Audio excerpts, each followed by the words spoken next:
It's coming on now.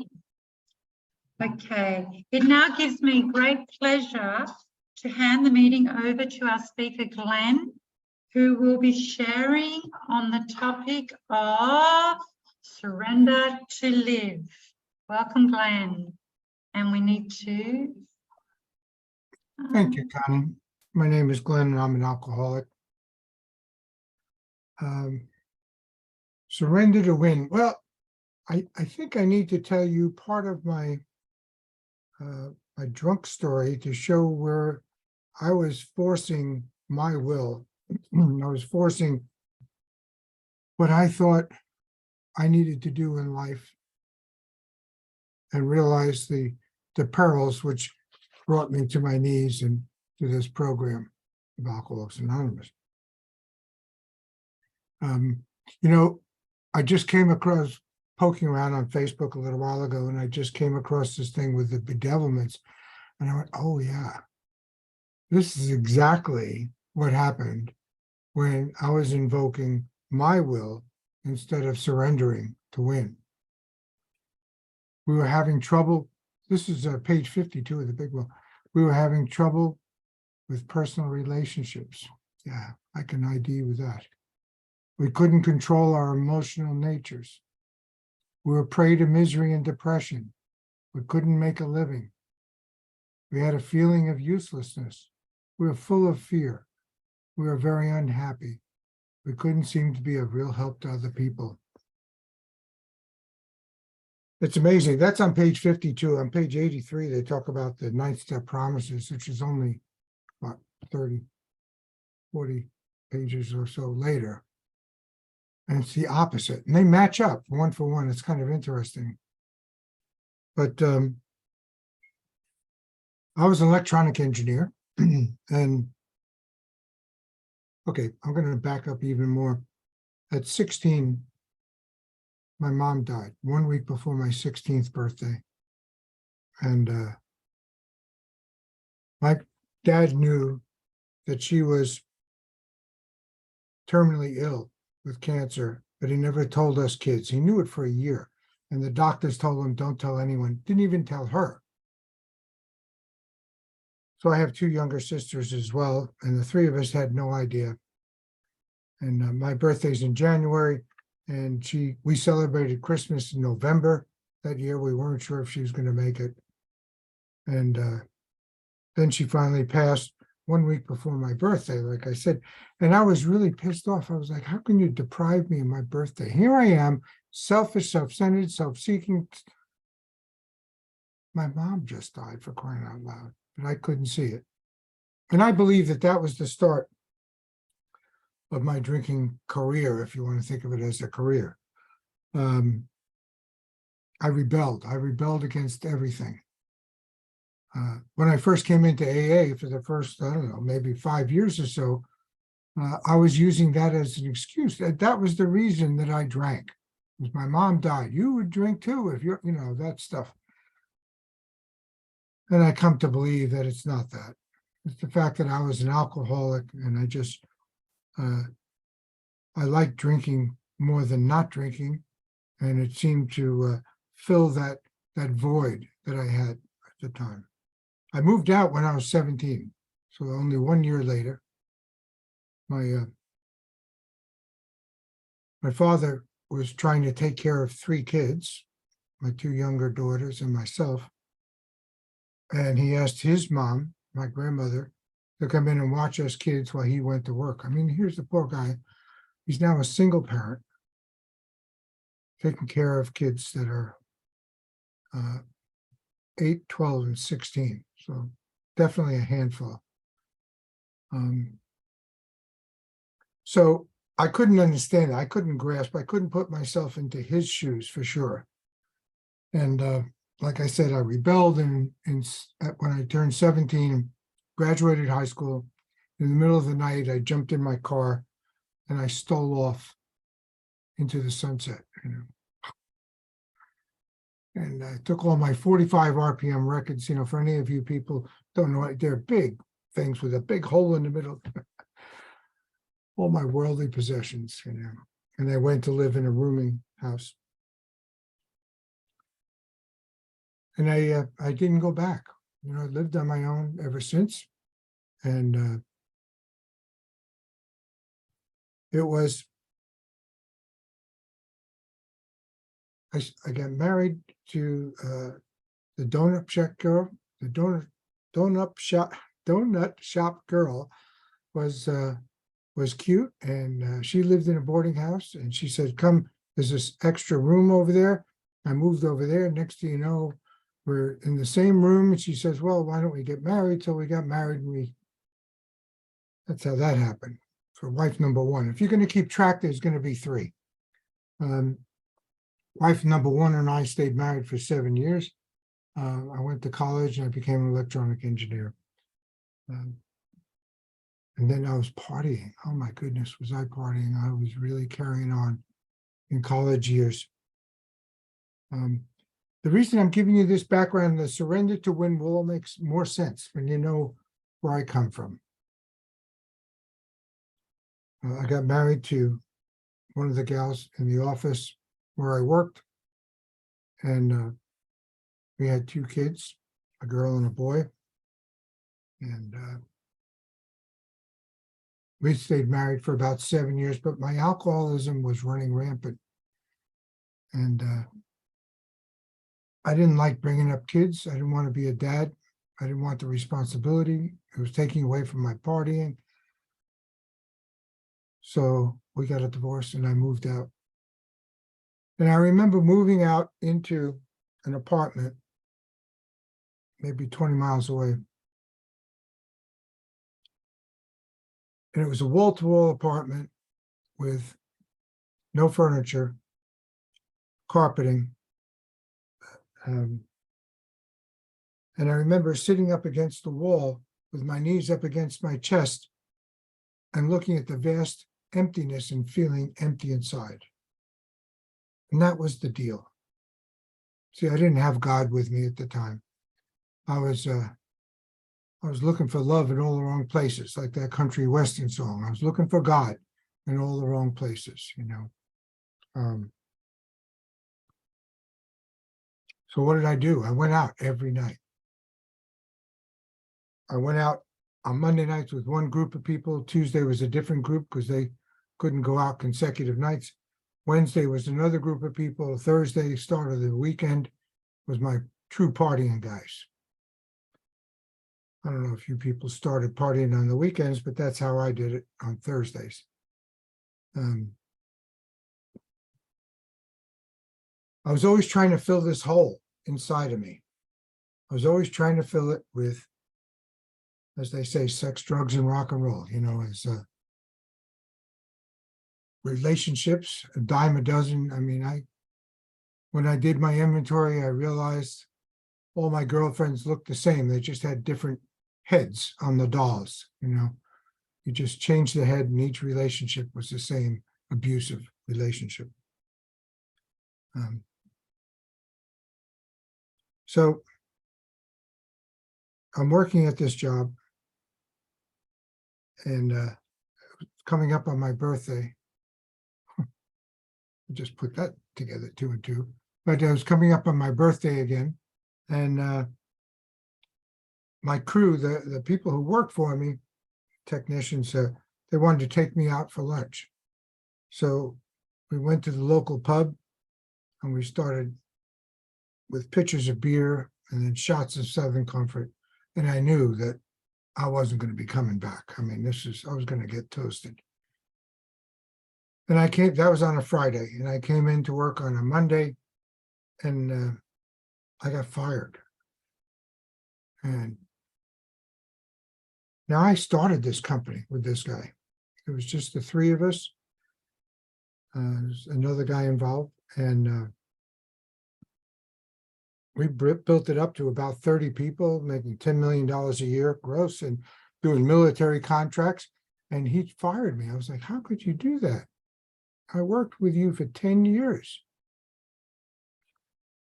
We were right in the middle of a sale to the government. And that's how we make our money. We make these widgets and prove that they work the way they're supposed to, and we sell them to the government. That's how the government pays us. And we lost this, well, we didn't lose the sale, but somebody else had to pick up the ball. We didn't get the sale that day when I got loaded. So I was pissed off, and I ripped the pencil sharpener off the wall. I'll show you. I don't know what I was thinking. I stole all the pens and pencils I could. You know, I'm going to fix them. I mean, this is my sick mind. Okay, so is it odd or is it God? Okay, and that's the reoccurring theme that comes throughout my recovery. I'm not in recovery at that point, but I mean, that is the theme that comes through it. Is it odd or is it God that I got fired? I mean, I never got fired from a job. I was always a diligent employee.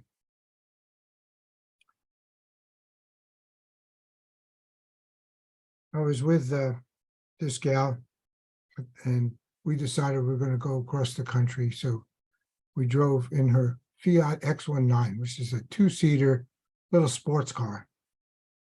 And we packed it with a tent and everything else. And we spent about 6 weeks going across US, camping in all the national parks, having a wonderful time. And I'm starting to feel complete. I'm saying, oh, this is what life is all about.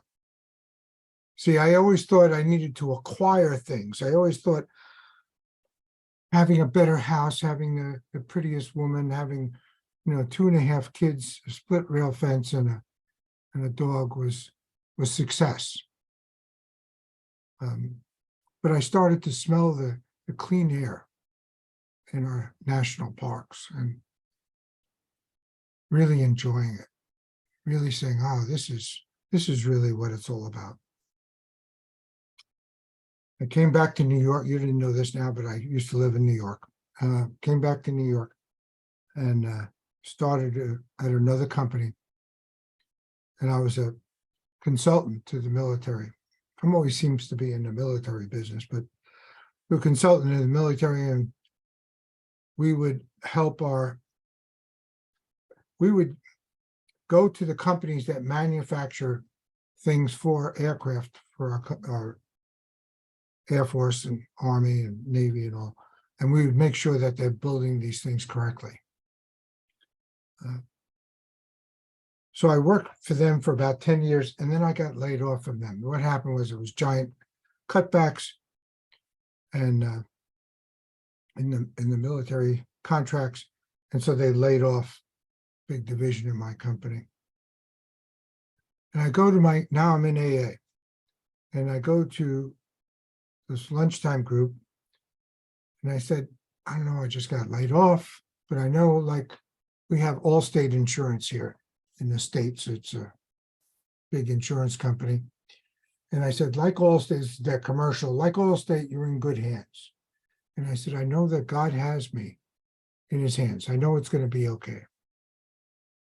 Well, I was looking for a job for 3 weeks, and I couldn't find it anyplace. And I started to get really nervous.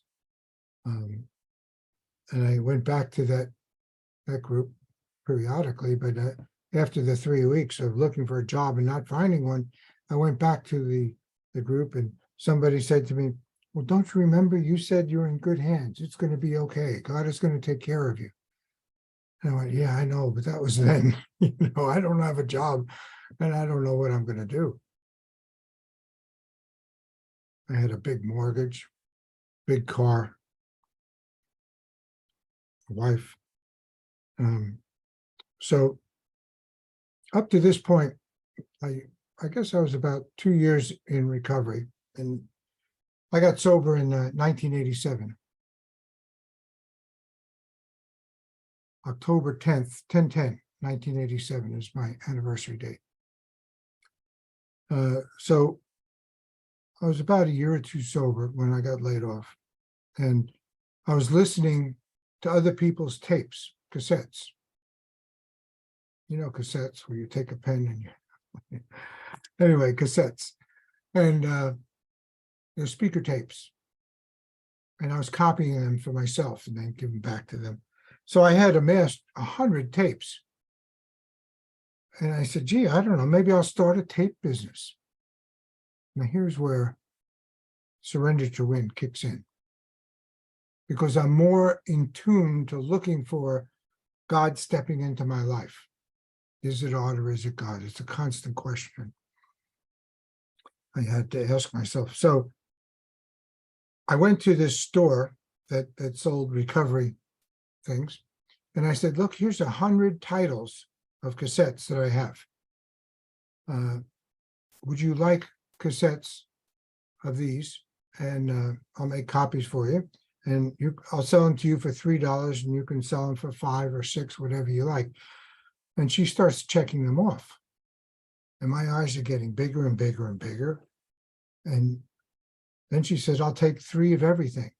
So I was like, this is great. So now I go to my wife who was waiting in the car.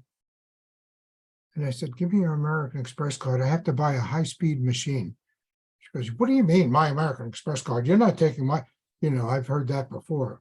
So I have used and abused my credit. I said, I promise I'll pay you back when I get this check from the store.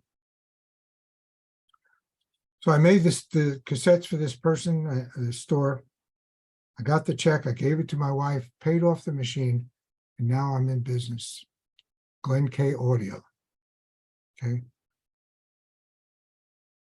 I started going to conventions. Now, all I had to do was surrender to the fact that God was taking care of me. Remember, I'm in good hands. So Glen K Audio was born, and I started recording conventions all over the country. I went with my wife, and she and I did that business for 25 years. It was the best thing that ever happened to me. I never would have quit that engineering job I had as a consultant. I was making way too much money for too little work. I was the big boss walking around like I was a hotshot. And frankly, it was not rewarding in any way. It was not redeeming. I was working on, weapons systems for F-18 aircraft. I mean, really, bombs and stuff. I don't want to do that. This was helping people. So I went around to conventions all over the country, multiple conventions and weekends. I had other crews working for me. When people came into AA in my group, they had no job, didn't know what to do, come work for me. And I'd put them in my basement and they would make cassettes, and I'd employ all the wayward drunks that seemed to come into AA. I loved it, they loved it, put money in their pocket until they can get on their feet, they get a real job. So I had a constant flow of new people coming in all the time. But I felt great. I'm looking at the Beatitudes and it's nothing like that anymore. Things started to change.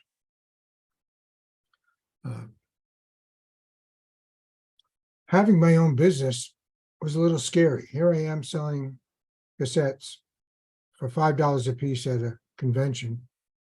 And my mortgage was $3,200 a month. Mortgage taxes, huge, huge mortgage. That's a lot of cassettes. And I never knew how I was going to pay my mortgage. I'm freaking out every month. Oh my God, how are we going to pay? My wife says, we've been doing this for 20 years. 20 times 12 months, you've paid the mortgage. Did you forget? Yes, I did. I have a built-in forgetter that forgets that I need to surrender to win, that I forget that I'm in good hands, that it's going to be okay. So I need to tell you this part of the story because it really accentuates the surrender. We had a job in Seattle. We live in New York. I had a job in Seattle. 3 weeks later, I had another job in Houston. And instead of flying all my stuff out, shipping it out, flying my wife and I out, and we decided to do a road trip. So we packed up a minivan and we drove across, took a month off. And we stopped in, well, we're driving on our interstate below, we're just below south of Wisconsin. And I call up my friend who lives in Wisconsin and I say, hey, you know, we're just south of Wisconsin, just saying hi, passing through. And she says, well, we're not in Wisconsin right now. I'm living in my other home, which is in Wyoming. I said, oh, I didn't know you had another home. Okay. And she said, yeah, it's on the west gate of Yellowstone Park. I said, we're going to go to Yellowstone. She said, well, why don't you stay with me? I said, that would be great. Is it odd or is it God? So we go to her home. It's a beautiful log home. I don't know, 5,000 square feet. It's huge, huge home. Her husband was a surgeon. And we had a wonderful time. Spent an extra couple of days with her. Went to Seattle, did the job there. Before we went on this trip, my wife went to a psychic who said, we're going to find our new home. Now, we weren't planning on moving, but the psychic said, you'll find your new home on this next trip that you're going to be taking. Okay, well, we stopped in Denver where my two sisters live now, and we were looking for a home there, but the homes were very expensive, and we couldn't find anything that was even close to what we wanted at the price we wanted to pay. So we said those psychics were bonkers, and we moved on. We went to Houston, went to Mardi Gras. Well, we went to New Orleans where the gay Mardi Gras was on. In September, Labor Day weekend, there's a gay Mardi Gras in New Orleans. Who knew? And we're standing on the corner and the parade goes by and the guys are throwing beads to me and the gals are throwing beads to my wife. We had a wonderful time because we just let go. We let go of the whole thing. Wherever we stop next, that's where we're going to stop, that kind of thing. Now we're driving up the interstate, heading home back to Long Island, and I start to smell rubber burning. And I know it's probably a fan belt or something like that. I pull over, open the hood, and I couldn't find anything. I close the hood and I look up and we're right at the exit to go into a town. I said, all right, let's pull into the town. So we pull into this town and I asked somebody where there's a repair guy that could fix our car, and he told me where to go. And I fell in love with the guy. He was just a sweetheart. What a nice guy. And he said, well, it's going to be overnight. And I said, okay, take us to a hotel and we'll stay overnight and come back tomorrow and pick up the car. And in the hotel room, there was a real estate book where you could get a 5-bedroom home with 5 acres of property for $150,000. That was 1/2 the price of the stuff in New York.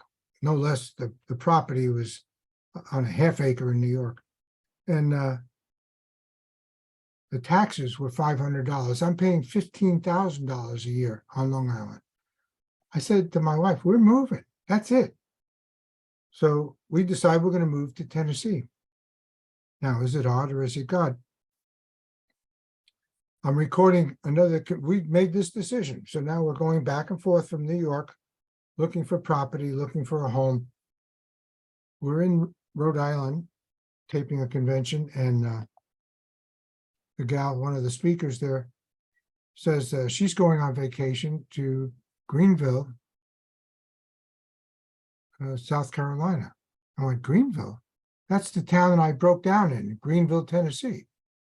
Is it odd or is it God? So now we're coming down one time. I used to ride a Harley Davidson, and we're coming down on the interstate to visit, or look for some property. And we see a Harley dealer on the mountainside. And we stopped at a restaurant and I said to the waitress, how do I get to that restaurant. I'm sorry, how do I get to that Harley dealer? She said, well, you go down this road and that road, and then make a left on Greeneville Road. I said, what road? Greeneville Road. Okay. At this point, I need to stop and tell you, when I sponsor guys and they're struggling with God, finding God, I tell them, take out a little notebook and you call it your odd God book. And if something odd happens, something weird, something coincidental you like to say, but you're not sure, just write it down. When the evidence becomes overwhelming, you'll realize that God has got you in his hands, okay? It's another form of surrendering, right? So my wife says to me, you better start writing these things down in your odd God book that you talk about all the time. Now, okay. All of a sudden, everything was Greeneville. Everything was Tennessee. Everything was, isn't it wonderful to move here? We finally found some property. We found the home. And I go back to New York. We have to sell our home in New York. We call a real estate agent, and she comes and looks at her home, and she said, you know what? Paint your front door red. Don't do anything else. I said, okay. She said, whoever buys your home is going to remodel it anyway. Don't worry about it. I said, okay. Painted the front door red. We sold the house within 1 week, which is unheard of. And we sold it for the price we wanted. Again, unheard of. So I said, oh, okay, I guess we're moving. So I figured we'd bring my business down here and we'd do all my recording from Tennessee. In the middle of the night, I wake up and I remember this guy who does recording like I did, but he records group anniversaries and small things. And I said, maybe he wants to buy my company. So I call him up, and sure enough, he says, you know, I was partnership in a furniture company and my partner just bought me out. I'm sitting on a lot of money right now, cash, and I would love to buy your company. So we negotiated terms and he gave me the cash plus a certain amount every month for the next 5 years. He was happy. I was happy. I said, I'm retired. That's it. I had no idea that. So is it odd or is it God? I just had to give up. I had to throw my hands up and surrender. When we first started looking for property here, my wife spotted a site. I see Carol logged on. It's nice to see you, Carol. She came to visit us, and we logged on. We walked around this site, and it was really beautiful. And I said, but this is the first site. I don't want to buy the first site. No, we're going to look for 2 more months. That's me, you know, my engineering, keen intellectual mind. Forcing issues. It's all about me and my thinking, selfish, self-centered, self-seeking, blah, blah, blah. After 2 months of looking, my wife says, oh, let's try this one. And I said, wow, this is perfect. She goes, I know this is the first property we saw. So that's where we are now. So it's a matter of just totally giving up and surrendering.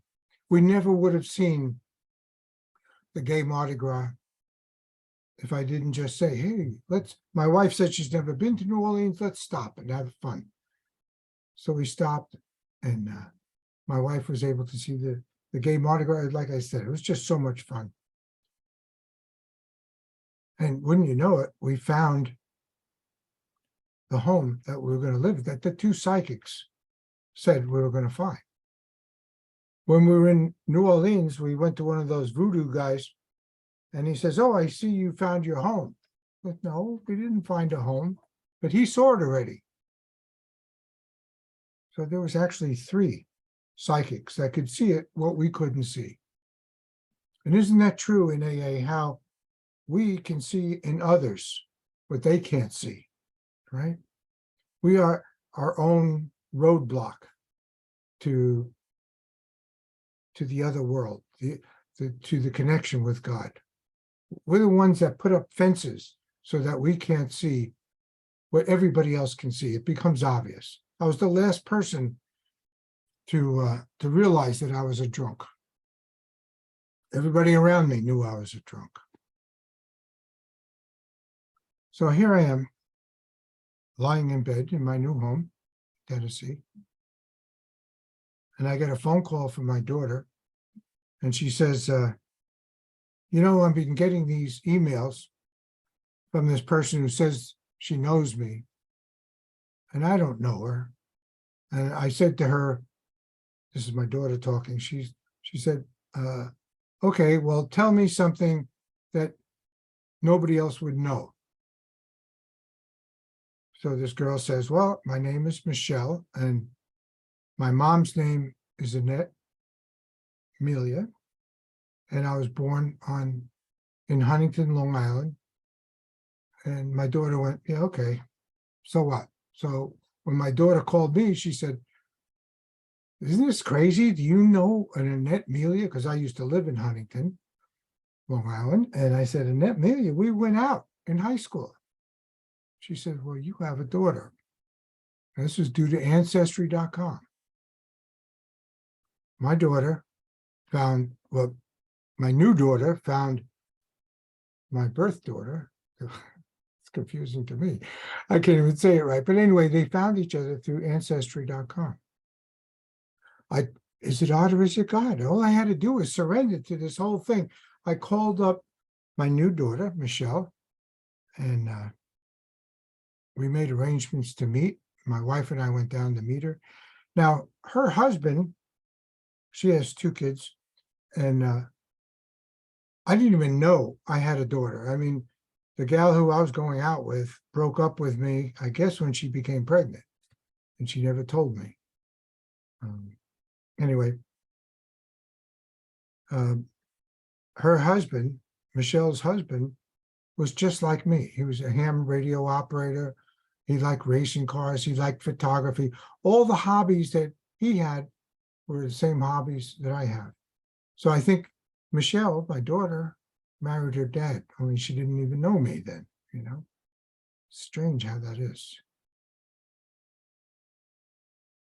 So there's so many times that, so we fell in love with them.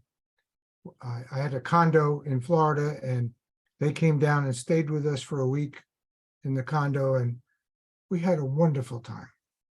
And now I have a great grandchild through her child, one of her kids. It's amazing. This whole world is just amazing if I can just allow it to happen, allow it to flow. Just get out of the damn way. Oh my God. I feel like I was an obstacle in the pipe, and I couldn't allow that God's energy to flow through the pipe. I was blocking the pipe. All I had to do was just surrender and not be the blockage.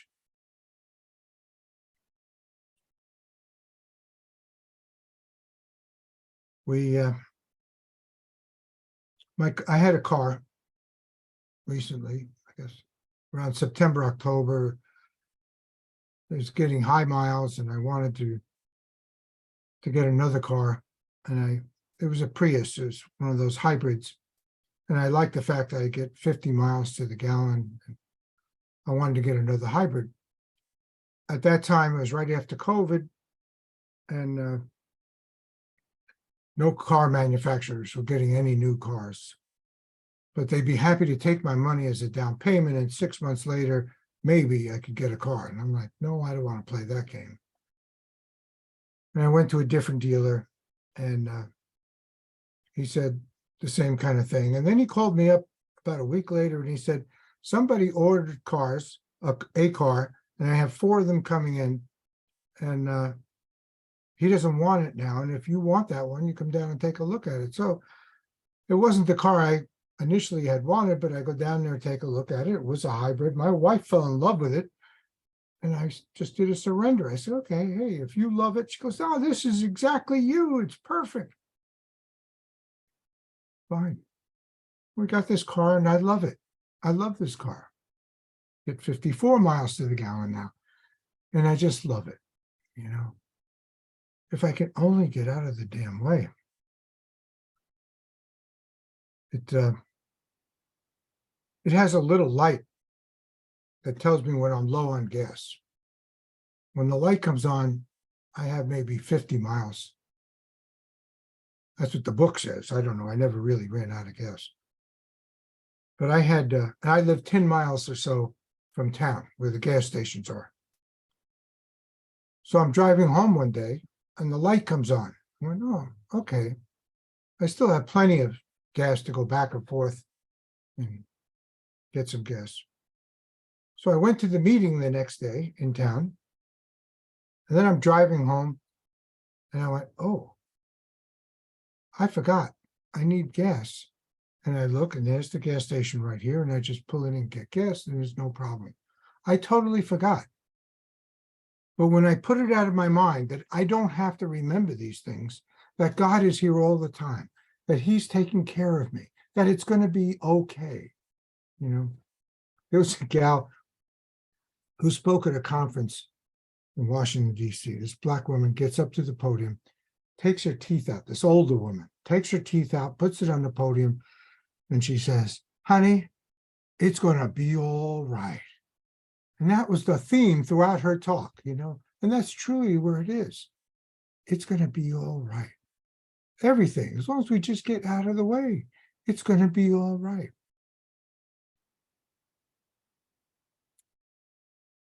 My knees were bothering me because I was doing all those conventions on convention floor, which is industrial carpeting. It's not really padded. It's hard floor. And my knees were shot. I'm an older guy. It's time for new knees. And prior to my surgery, the day before, I go to the hospital for a blood check and kind of a last minute test before you get surgery. And they wanted a urine test. And all of a sudden, I'm peeing blood. Now, here's my keen intellectual mind. I'm 34 years sober last year. My keen intellectual mind is I'll pour it out, I'll rinse it out, I'll come back and do it again. I'll come back, I'll be back in an hour. What am I thinking, right? Then I realized, no, I can't do that. That's not right. So I give him this cup, which is now, you can't see it, but it's crimson colored, okay? And she looks at it, she goes, I don't even know if we can test this. So they test it, and sure enough, I had blood in my urine, and it was due to a kidney stone. And they won't do the knee surgery if I have this this kidney stone. Now, the kidney stone was lodged between my kidney and my bladder. So that's why I didn't feel it. Had it been in my kidney, had it been in my bladder, oh, I would have felt it. I heard from other people, you feel those things. So was it odd or is it God that they caught it when it was in transition, coming down I think it's urethra tube. Isn't it strange? So I had the operation, had that done, then I had the knees done. And I'm so grateful that I didn't have to endure the pain. On that note, you know, some people wake up in the morning with these drunk dreams. They say, oh my God, I had a drunk dream. It was terrible. I was drinking and, you know, I lost my wife. And I said, okay, what did you do? So I went back to sleep. I said, no. Next time that happens, you get on your knees and you thank God that you got the lesson, but you didn't have to pay the tuition. You know, isn't that the truth? Isn't that the truth? That sometimes we get these lessons and we don't have to pay the tuition, like my kidney stone. I didn't have to pay the tuition on that thing. Why?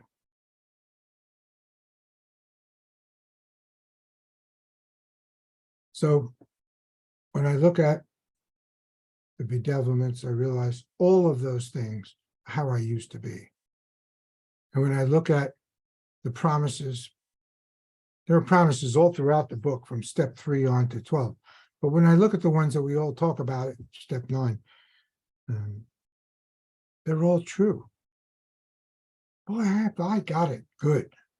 I mean, I have it really good. How can I have a bad day under these things? Now this is my 3rd meeting today. It's not that I planned it that way, but I go to a 6:30 in the morning meeting every day on Zoom. And then I go to my home group face to face where I recruit newbies, you're working with me, Why? Because that's what I'm supposed to do. Our real purpose is to fit ourselves to be of maximum service to God and others about us. It tells me that on page 77. That's my real purpose on this earth. Isn't it great to have a purpose on this earth? I thought my purpose was to make widgets for the military and make lots of money and big car, big house. That's not my purpose on this earth. My purpose on this earth is to do the next right thing in front of me such that I'm helping God and his kids. What a rewarding life I have when I do that. So this thing with Charlotte and I don't know, I don't see her on now, but hope she'll hear the tape. Charlotte's been tied up with her physical malady, and I'm not sure when I was supposed to talk. I don't know. And I wrote it down on my calendar, just the login and the password information, not Charlotte, not anything else.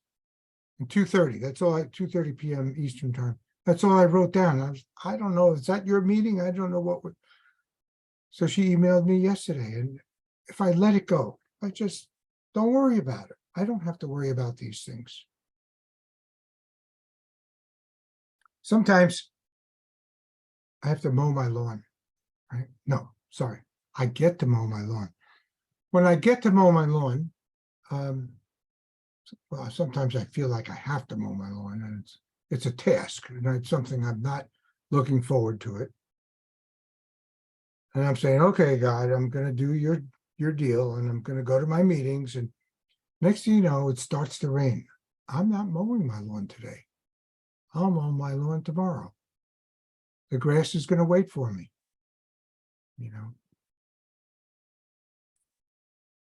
I love playing in the dirt.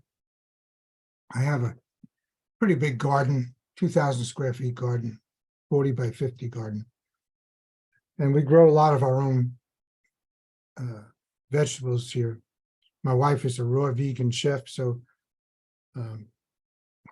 by default, I eat raw vegan, and I love it. I've lost over 125 pounds, and I feel really healthy.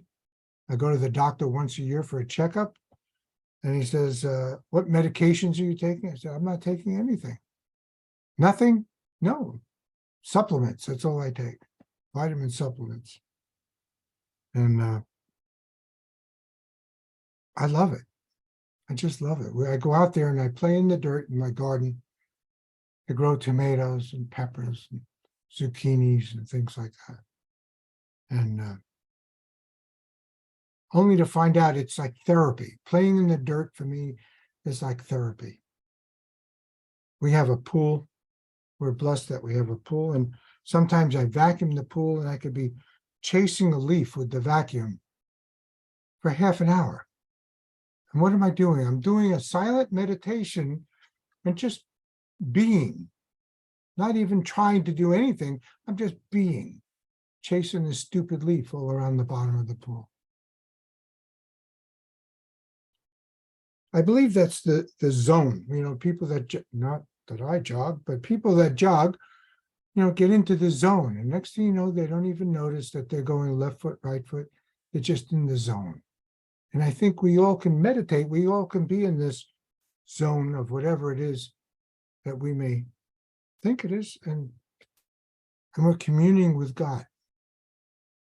Now you can sit cross-legged and burn incense, or you can go to a church, or you can walk in the woods seems to be good for me. I walk in the woods, and I hear bubbling streams. That helps me a lot. Sticking my hands in water or in dirt helps me a lot. I like being closer to God. I like being in awe of God's creations. I don't use pesticides in my garden, but I grow flowers that keep certain bugs away from my tomatoes and keeps certain rodents away from eating my tomatoes. I sacrifice some, it's okay. The birds can have some, it's fine. But just being a cork in the ocean and just going over the wave. It's like being, let's say it better, in an inner tube, going down a river. I'm in an inner tube like this, going down a river. Now I can paddle like hell to get to the other side. Or I could just put my arms on my chest and enjoy the ride. And I think enjoying the ride is so much more pleasurable. It's so much more rewarding for me. So I'm going to stay with that. I think I'm done. So I'm going to leave it at that. And thank you all. Thanks for having me. Thank you so much, Glenn, for that. It was truly inspirational. I'm just going to hang on one moment, ask everyone to unmute and thank Glenn for a wonderful chat. Thank you very much, Glenn. Glenn. Thank you, Thank you, Glenn. Great Thank share. you very much. Thank you. Thank you. That was amazing. I definitely want to hear you speak for my group. You're incredible, dude. I used to listen to cassette tapes all the time. And they really, in my early sobriety, they saved my life. Thank you. Come on. Okay. Hey, Glenn, thank you once again for coming. I'm very new in sobriety. I think I'm about 14 months, 15 months, coming up to 15 months. And truly, you just give me that wisdom and, that encouragement about how and what I hear from the people who have followed before me, and with the sobriety, that, you've got to give away what you eventually get. And, God is everything or is nothing, and it just gives me, if I keep on working hard in the program, staying in the middle, and keep on learning how, the way you said it, it's so easy, just to hand it over and let it be. I can do that sometimes, but hey, I've still got my training wheels on, learning how to do that. But when I do it, I just let it all go.